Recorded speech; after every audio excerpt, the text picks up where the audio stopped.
So this house right here, man, believe it or not, is my second time buying it. The first, I didn't even realize it when I first went to go see it, because I found it on Zillow, and I seen it the day they put it up for sale is when I seen it, which is crazy. So they had listed it for $70,000, and I went to go, put in a request to go see it. Went to go see it.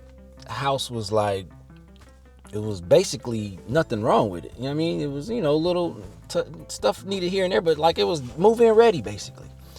And I was like, man, this house looked familiar. And I kept saying it to my business partner, like, man, this house looked familiar. I think I owned this house before. And he was like, what you mean you owned it before? You don't know what houses you own?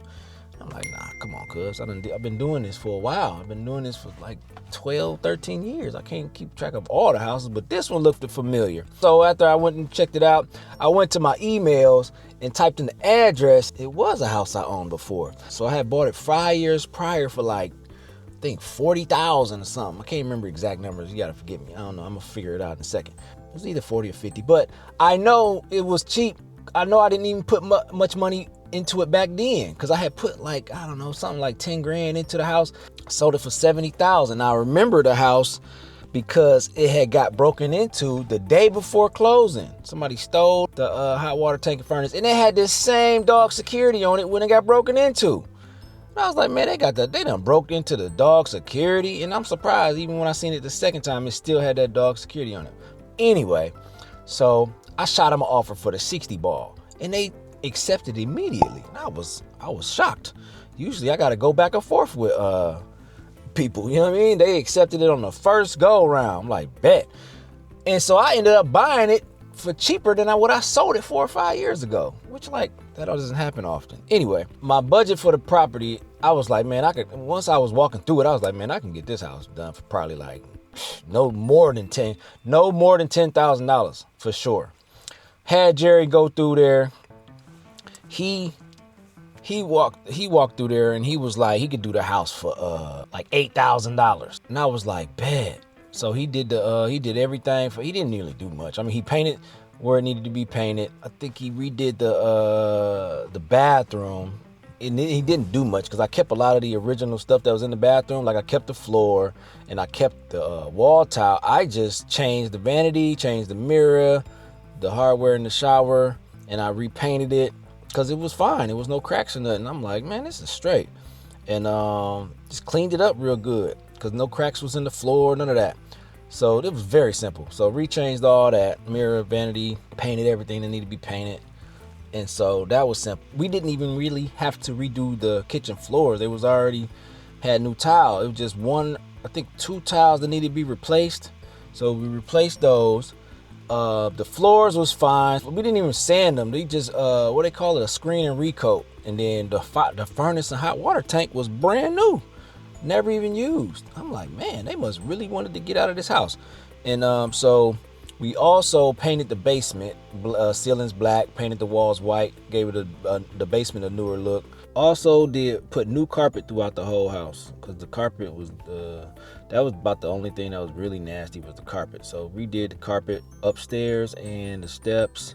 I believe we put carpet on the steps going downstairs to the basement. But other than that, I believe that was it. It took Jerry about 2 weeks to renovate the property. Probably a little over 2 weeks. So it didn't take long at all. Like I said, he charged me $8,000. The materials was $41.10. Altogether, I'm in like 12 grand and a little over 12 grand for materials and labor for this particular house.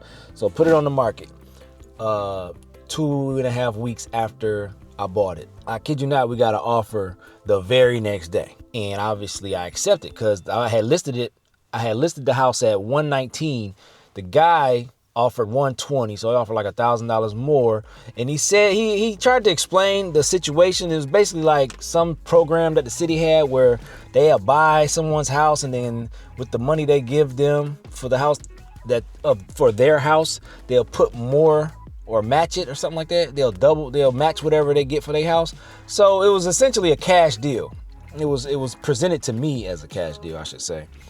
Come to find out later, it wasn't really a cash deal, but it was kind of a cash deal because there was no banks involved per se. It wasn't no banks involved, but there was a lawyer involved that made things a little difficult, and it kind of got under my skin a little bit because it wasn't as fast as he claimed it would be. He said it was like, oh, we can close in like 4 or 5 days. I'm like, all right, whatever. So obviously I accepted.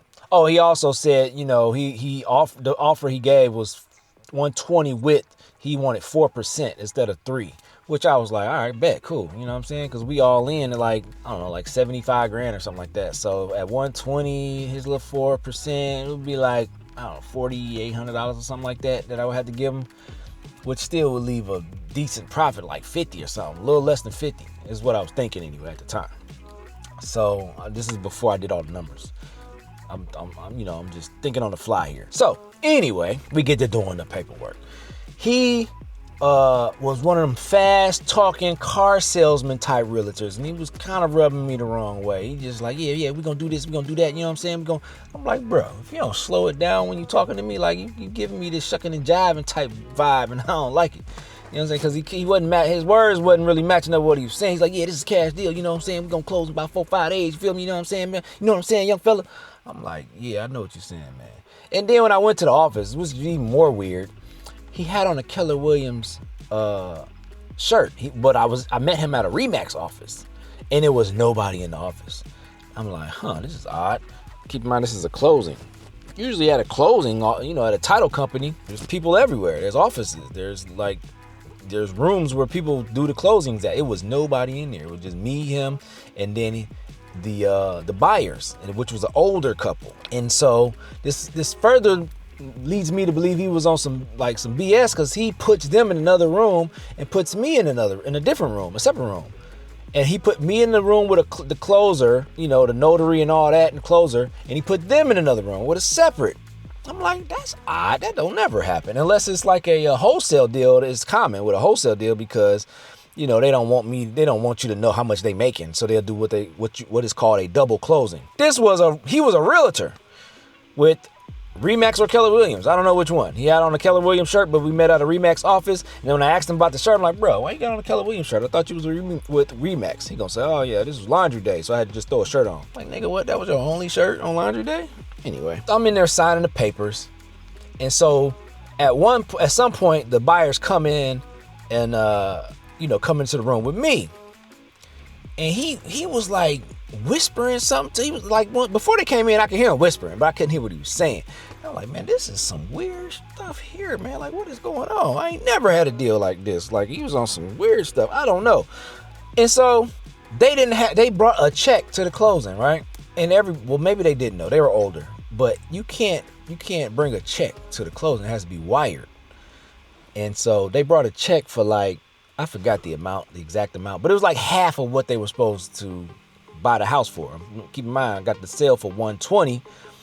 They brought a check for $60,000. And so the title, the closer, the lady who's doing all the paperwork, she's like, oh, we can't accept the check. It has to be wired. The funds have to be wired. I'm like, oh my God. So needless to say, I didn't get no check that day. And I'm like, well, hold on. If I'm not getting my money, I ain't trying to be signing these papers. We're going to have to do some escrow type stuff. I was like, you're going to have to hold the check in escrow or something. Like, I'm not about to walk away signing all these paperwork with nothing. And they ain't got no money in the game. Like, what's going on? And here he come in talking all fast. Oh, man, it's nothing. We just got to get in touch with the lawyer, man. We're going to get the lawyer on the line. We're going to get this thing. We're going to get this money to you. I'm like, bro, if you don't slow it down a notch. Anyway, so they call the lawyer. The lawyer ain't answering. They finally get the lawyer on the phone. We're gonna fast forward through how many times they had to call the lawyer, which is in another state, by the way. He was in New York.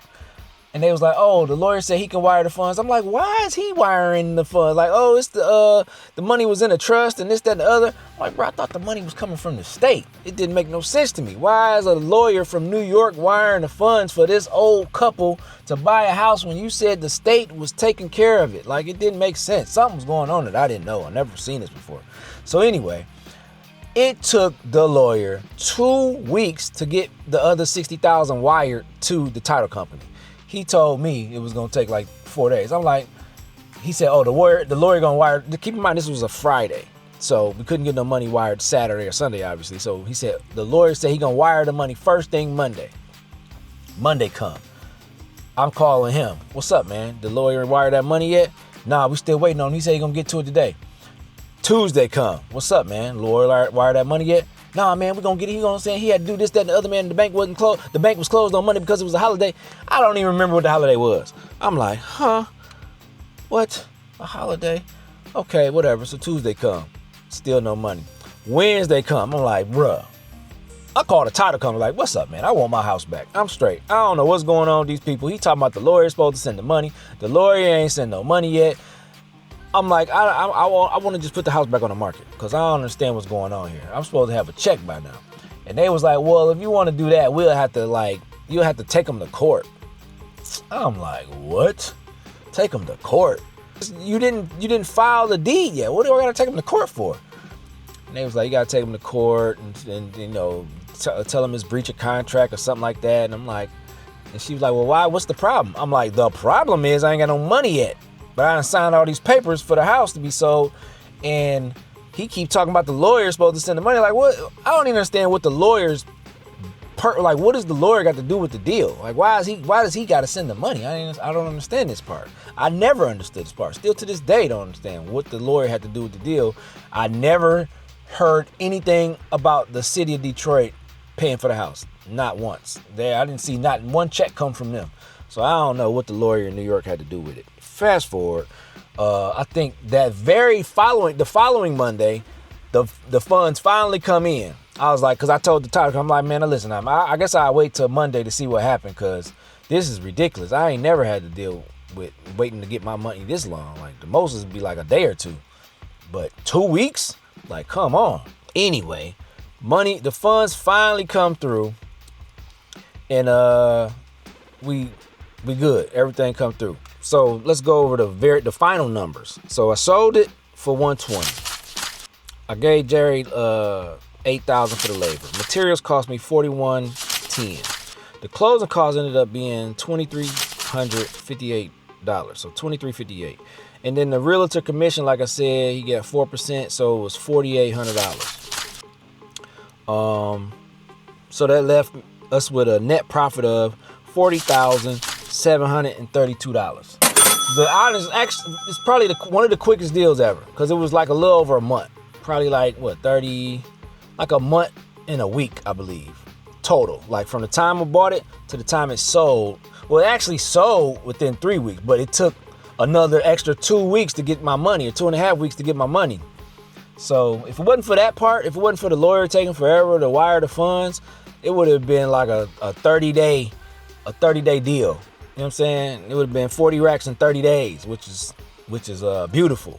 I've only had that happen probably maybe 3-4 times.